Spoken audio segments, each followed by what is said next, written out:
there. Got it.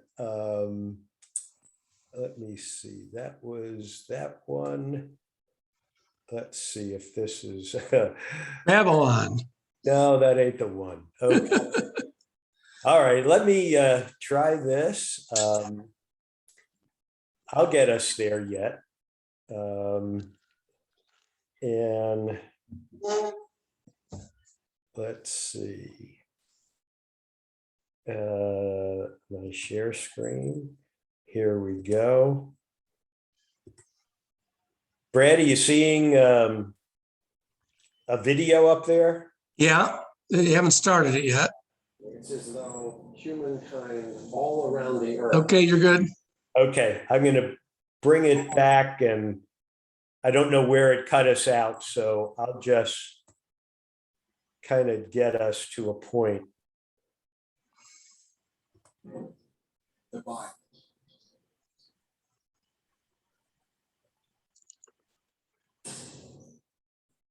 Babylon. I think that works. City famed for its hanging gardens.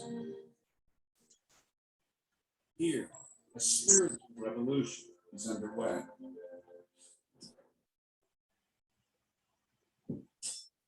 The age of iron is an age of new people. The sound isn't as good as it was previously for some reason. Yes. Still dominate mankind's world today.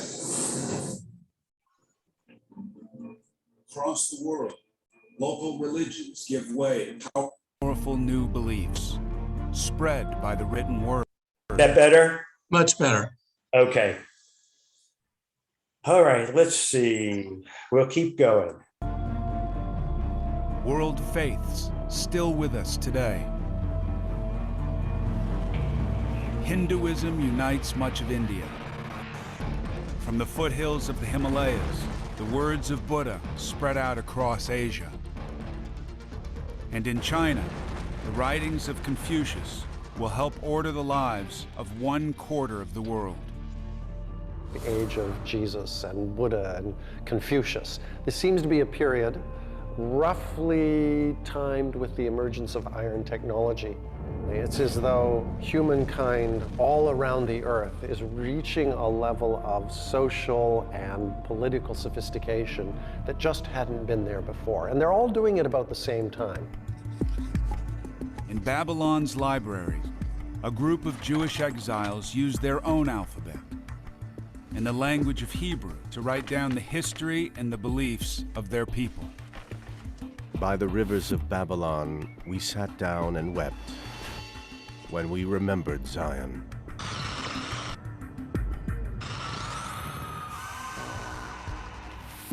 Two generations ago, Babylonia conquered Jerusalem, destroyed its temple to the Jewish god Yahweh, exiled the Jews to Babylon.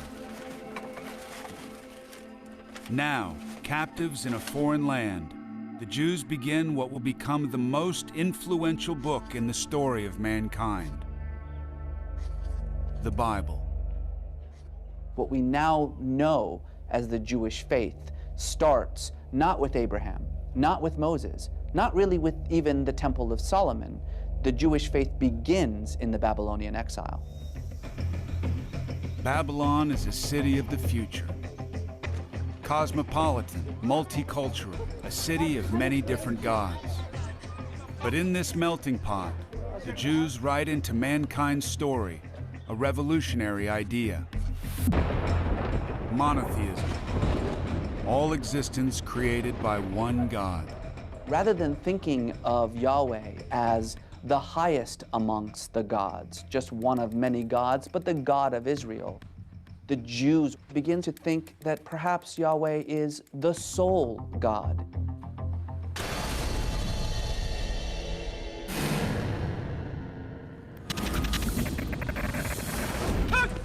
But for the Jews of Babylon, the word of God is under threat. The city is besieged by the armies of the Persian Empire. If it falls, their fragile writings could go up in flames. Now one man seizes this moment. He sees opportunity. Zerubbabel, exiled prince, descendant of King Solomon and David.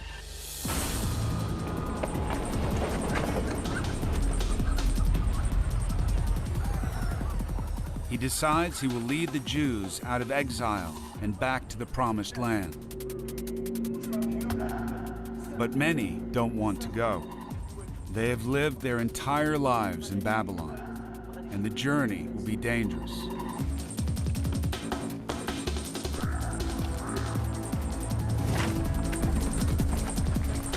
Zerubbabel persuades 100 families to leave. Their departure from Babylon will become a new chapter in the story of mankind. Go out from Babylon, flee from the Babylonians. Declare this with a shout of joy. Proclaim it. Send it out to the end of the earth. Say the Lord has redeemed his servant. An epic journey of 500 miles back to the sacred city they have never seen. Jerusalem. Even if you have been banished to the most distant land under the heavens, from there, the Lord your God will gather you and bring you back. Carrying with them words that will become the Old Testament of the Bible, the most widely read book in the world. 6 billion copies printed over the last 500 years. I definitely would call the Bible the most influential text ever written. That the Bible was the first bestseller. It was the first book ever printed on the printing press. Even today, it's the bestseller. Iron has opened a new age for mankind, transforming landscapes, forging new connections, changing the way we think.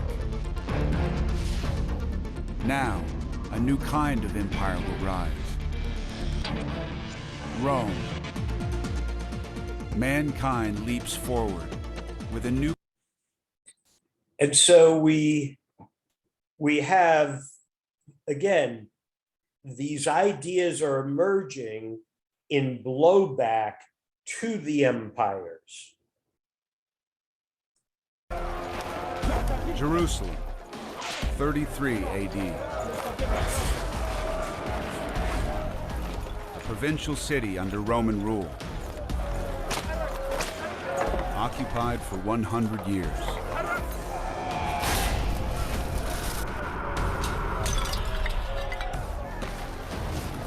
A man has been sentenced to death.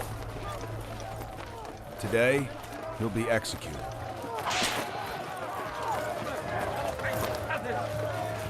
But his death will launch a global religion.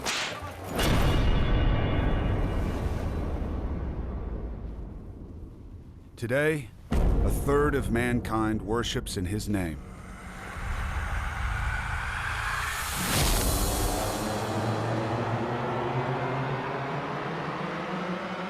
Jesus of Nazareth.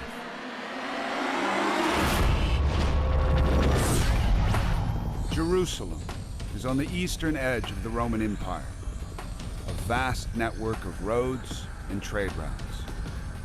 One of the keys to mankind's progress, mass communication. Now, an idea born in the Middle East can spread around the Roman world. 500,000 people are in Jerusalem for Passover, the Jewish festival celebrating the Exodus from Egypt. And among them, followers of Jesus.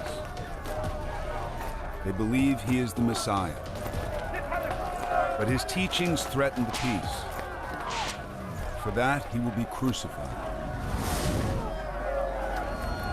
Rome's special punishment for pirates, slaves, and enemies of the state. Thousands of people died this way, but we remember one man. We remember one death as if it was the only one. Because this one death changed every part, every portion, every corner of the earth. In the crowd, a bystander, Simon from Cyrene, a colony in North Africa.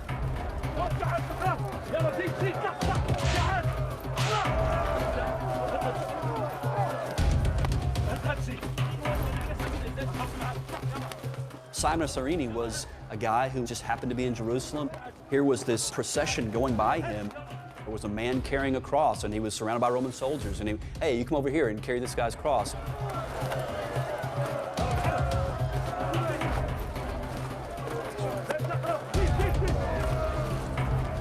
And so we've got a common guy on the street who's now involved in this pivotal moment in history.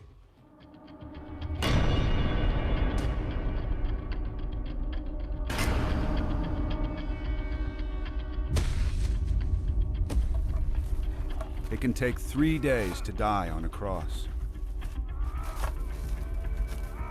Blood loss, shock, dehydration, suffocation.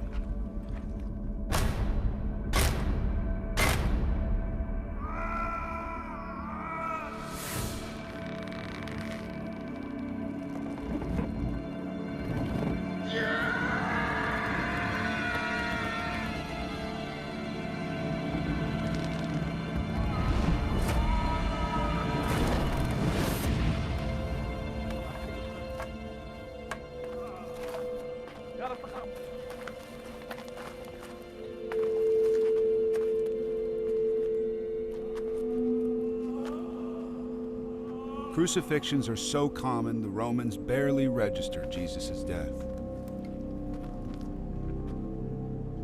This non-event, this thing that nobody noticed except his friends and family, turned out to have the power to transform the entire Roman Empire and the course of human history more profoundly than any other single event over the past 2,000 years.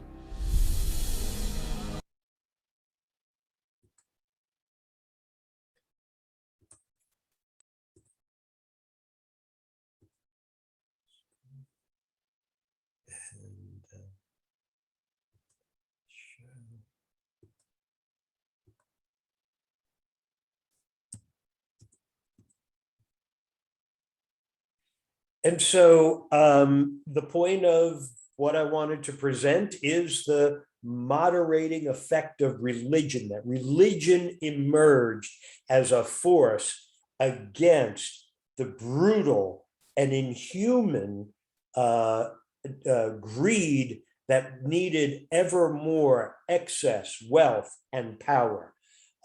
We start off with belief in multiple gods. Empires emerged 4,500 years ago, followed by monotheism, belief in one God, and a moral code. We have Moses 3,000 years ago, Christendom 2,000 years ago.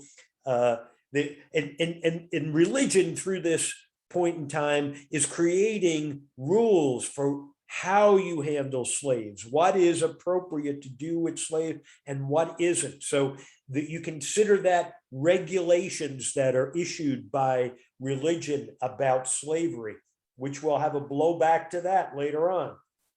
The axial age emerges. Humans are living together. A market economy is developing.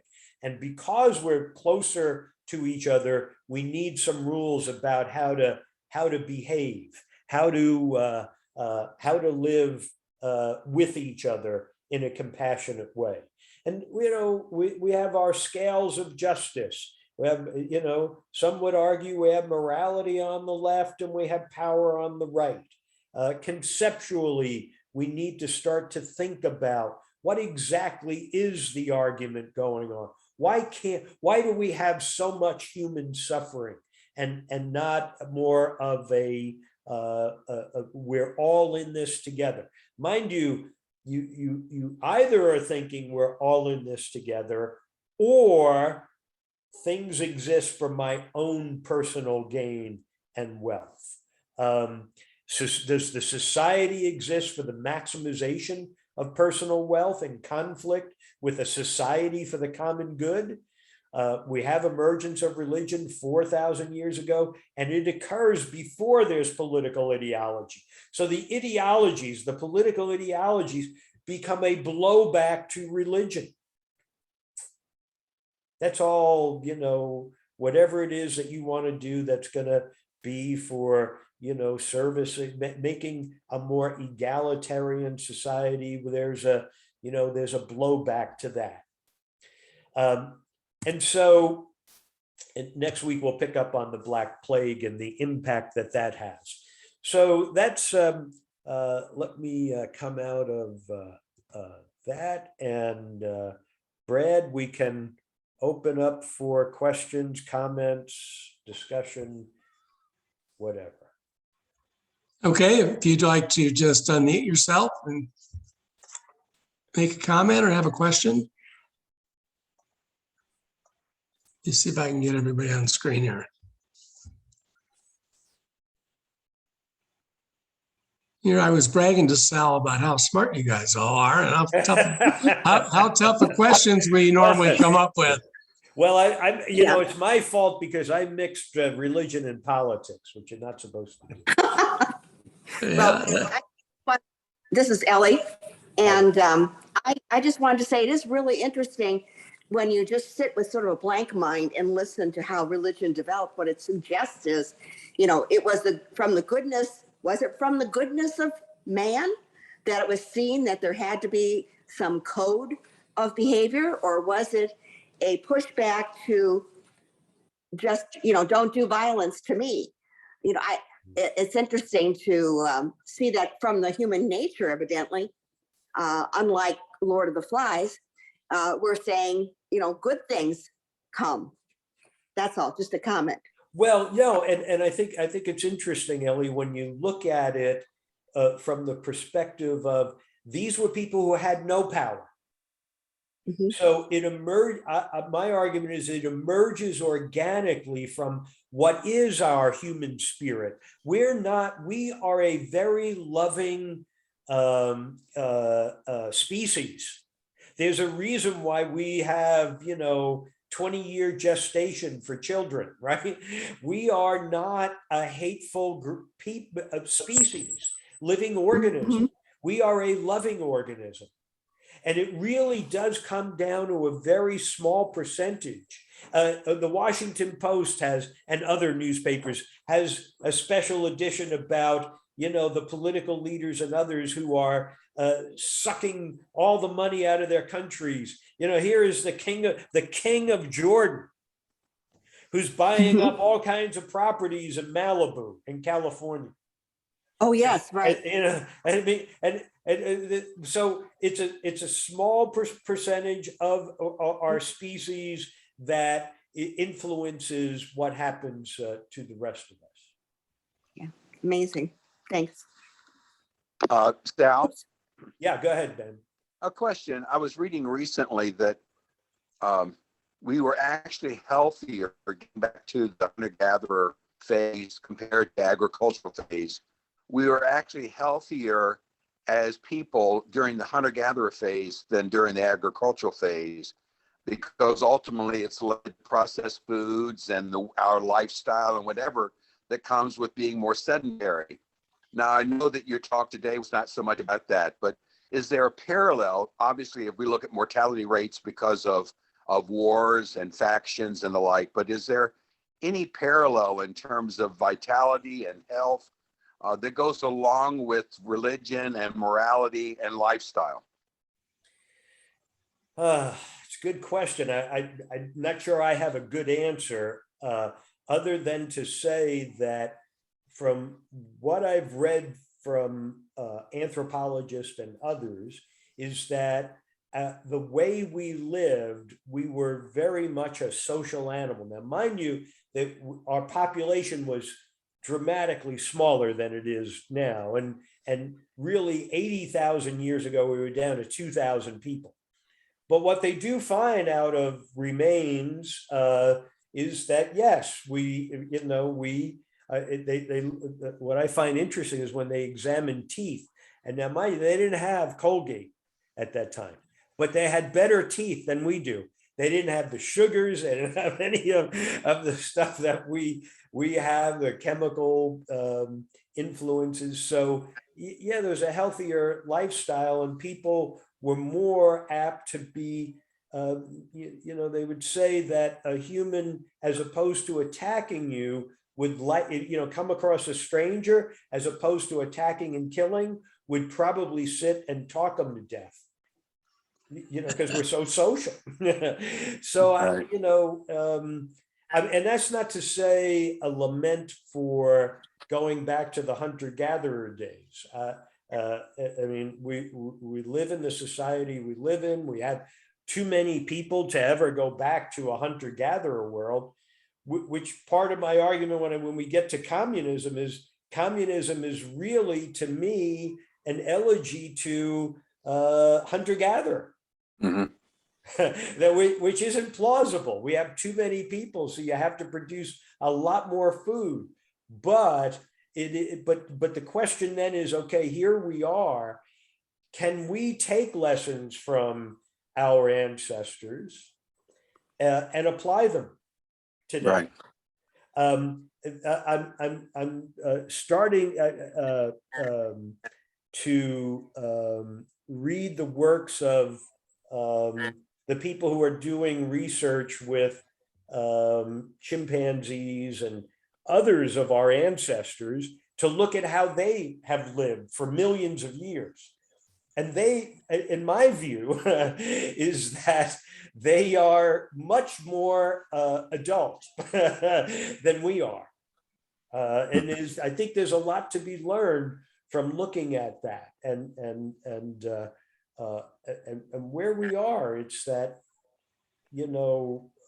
I gotta have more, and you really have to look at, particularly these people who are featured in this recent, there's the Panama Papers, and I forget what they're calling these now, the Pandora Papers. Pandora Papers, yeah. I think you really have to take a step back and think there's something pathological about it that is a problem. Well, I don't in think some that ways, answers your question, the history, Ben, but that's the best I yeah, got. no, but it really causes us to think. Our history is a history of survival. If you think of the rise of power, it's also think of it as a variant, and morality was a response to that variant, and it survived. Yeah. Henry, did you have something? Did I cut you off? I'm sorry. Yeah, I was just thinking about how morality becomes an organized religion, and that becomes kind of its own power source. So for a great many people, the structures of organized religion provide a different power to kind of balance or combat the political or the common power. So many wars have been fought, in history since the Common Era began, in the name of religion, but those seem to be married to political ambitions. Yeah, I know, I totally agree. And part of, my looking at this material from the perspective of an investigator looking at crime and that sort of thing, what I see happen is you have this organic force for morality that emerges. Power and wealth learn how to corrupt it, so that they become dependent upon power and wealth for the existence of their institution, and they walk away from the themes of their faith so that they can support those who are of wealth and power, who are going to keep them in business. They become corrupted. And it's a fascinating thing to me. Next week we're going to talk about the Black Plague, and what the Black Plague does is it shines a light on the religious institutions and says, you're corrupt too. Says God is, the reason we're suffering the Black Plague is because God is angry at the people who have seized power under the umbrella of God. and we're being punished for it. So we're going to look, but it's a good point. And look, one of the things that I feel that people of great wealth, great power, and I'm not saying everybody who's got wealth is bad. I mean, I need to say that that's not true. I mean, I think it's a percentage of them, but those who are the violators of these ideas of morality, they learn very quickly how to corrupt. Mind you, the protective edifice that they form, what do? They say, okay, these people are attacking because they want my food. You know what? You're the biggest and baddest guy in town, so I'm going to give you food, but I want you to go fight for me. So I'm going to take care of you. So you go and fight for me and take care of me. And so what are they doing? They're dividing, they're corrupting, and so, you know, and then you look at the many machinations to game the systems. I mean, you know, we're looking at the voting laws and all the craziness that's going on around. This is something that's gone on for thousands of years. This ain't new. I mean, it's as appalling as it was thousands of years ago, but it's an old technique. I have power, so I'm going to do whatever it takes to retain my power and expand my power. And I just think it's fascinating to look at. And when you look at the, just not to digress too much, but when you get into the American Constitution, one of the great theorists there was Montesquieu. And what did Montesquieu say about new government, new ideas, new humanistic government to serve the people, to serve the common good?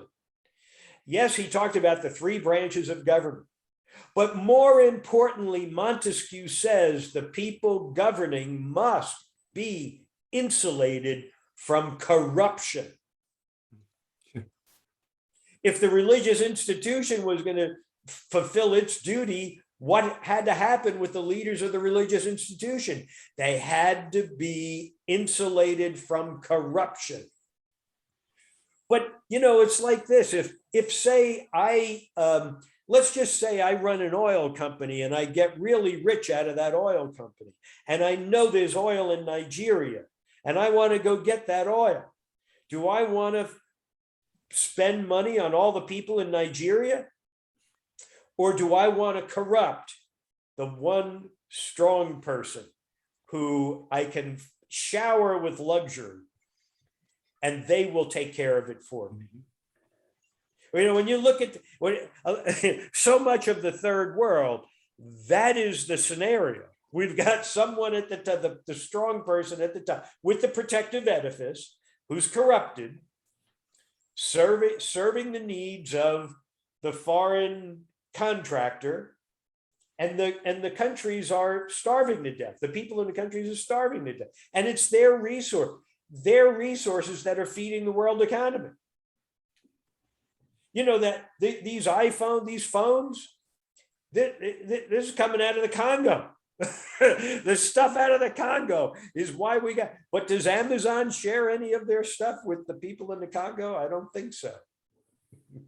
So it's really looking at the broad pattern to try to understand how did we get to where we are today. And I don't presume to have the answers to it, but I think if the first step is recognize the problem before you come up with solutions. And really, we're at a stage where the battle is to get people to try to understand the problem, I think.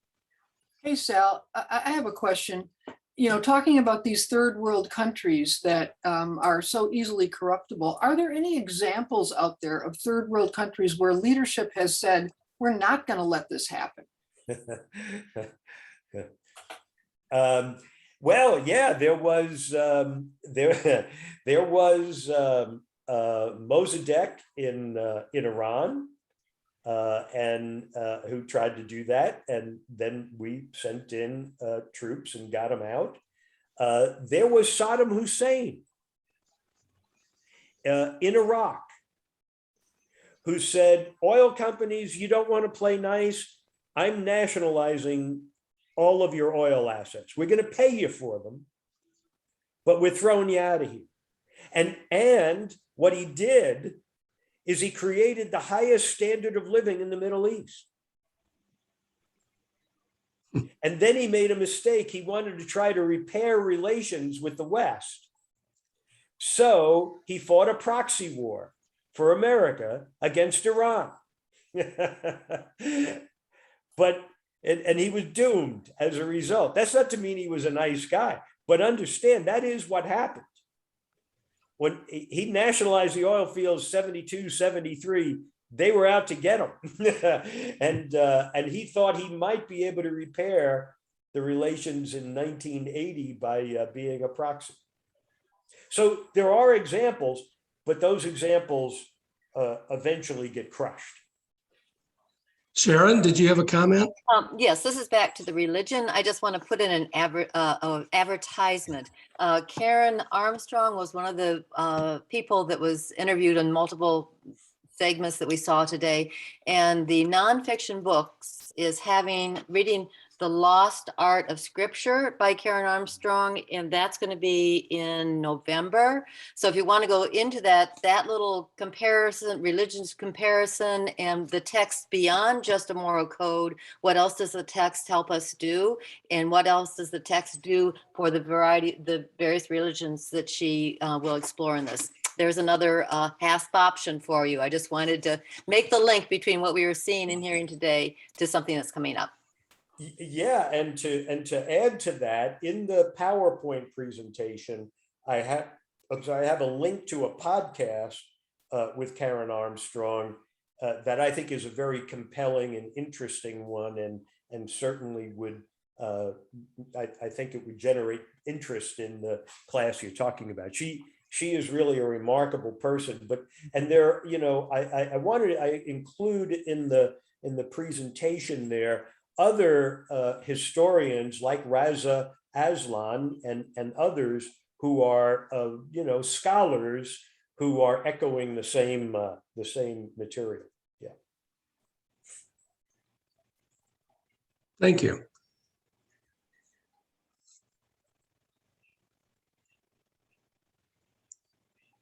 Anyone else? Yes, I have one more question. Going back, if I could go back to your first class that we discussed, the American Indians, and the groups of let's see, where was it? Over the Bering Strait Bridge, right, coming in. Mm-hmm. Okay, and one of the comments I think I understood or I heard was that actually those people, for the most part, remained hunter-gatherers. And so, it was quite the shock when the Europeans started coming in to the different places. And then I got to thinking, hunter-gatherers, and yet they were organized, such as like at Mesa Verde, the Cliff Dwellers, and then you go down to Mexico and so forth, and you did have organized religion and organized hierarchy of people going on and so forth. I just wondered how that kind of all fit together, or if I missed something, or we just didn't quite, explain it all. No, I understand. And yeah, the idea that the Native Americans remained hunter-gatherers is just not true. Okay. That they the same process, they discover agriculture, and in fact, they're really more effective in land management than the Europeans who come in. But they create a very sophisticated society, and there is there's a program on PBS called Native America.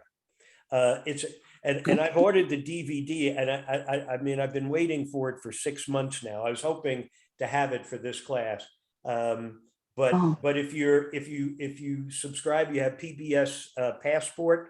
You can get it on that and view it, but it shows the sophistication of the Native American cities. Outside of St. Louis is Cahokia, which was a huge urban center. how they designed and you know how they designed their towns and arranged them in conjunction with the stars. Yes, right. I mean, these were very sophisticated people. So when Andrew Johnson was saying, "Well, you know, you're a bunch of savages and you don't know, you'll never be," it was nonsense. It was utter nonsense. When Rick Santorum says, "Oh yeah, the Indians were here, but they never did anything with the place," I mean, it's just utterly ignorant. It's just it's not connected with reality. Yeah. It's a program I would strongly recommend for. I think you'd enjoy. Okay. It's very well done too. Yeah.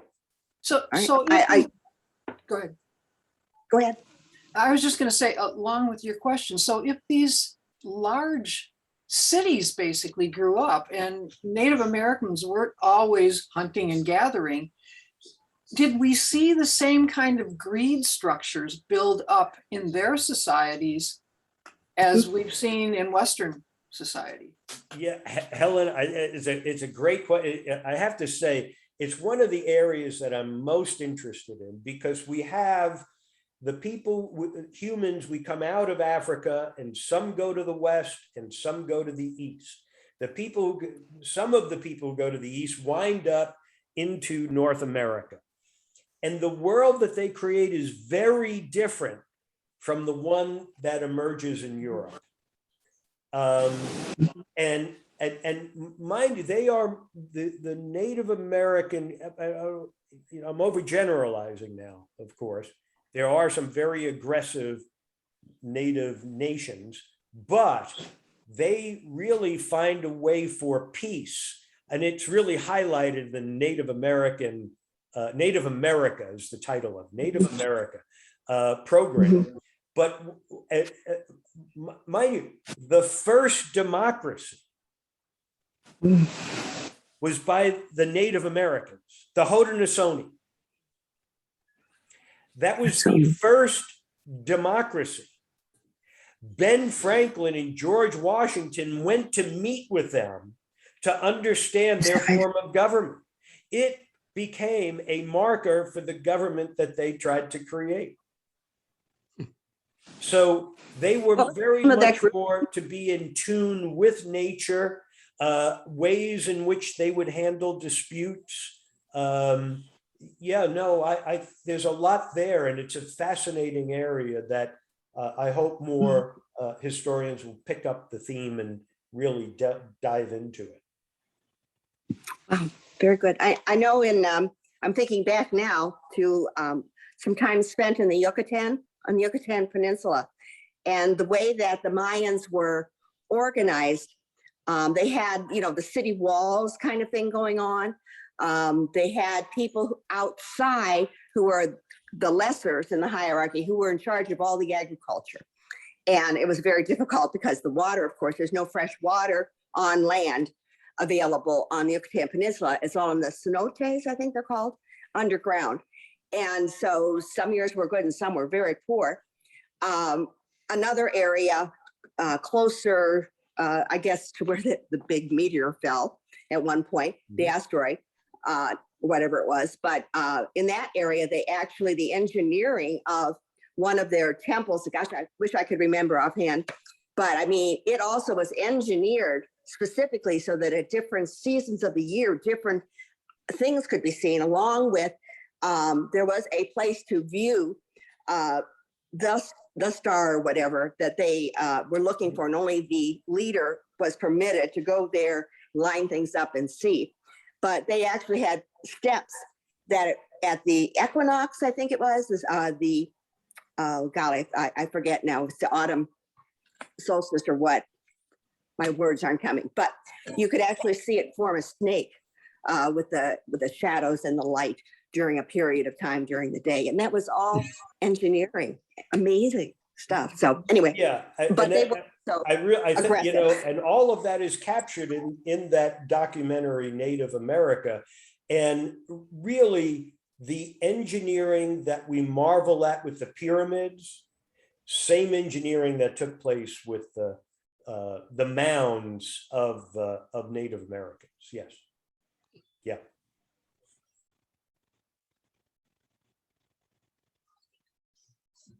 Well, you expanded my thinking on some of this. I'm thinking of the very notion of slavery in a much broader term than I did prior to all this discussion.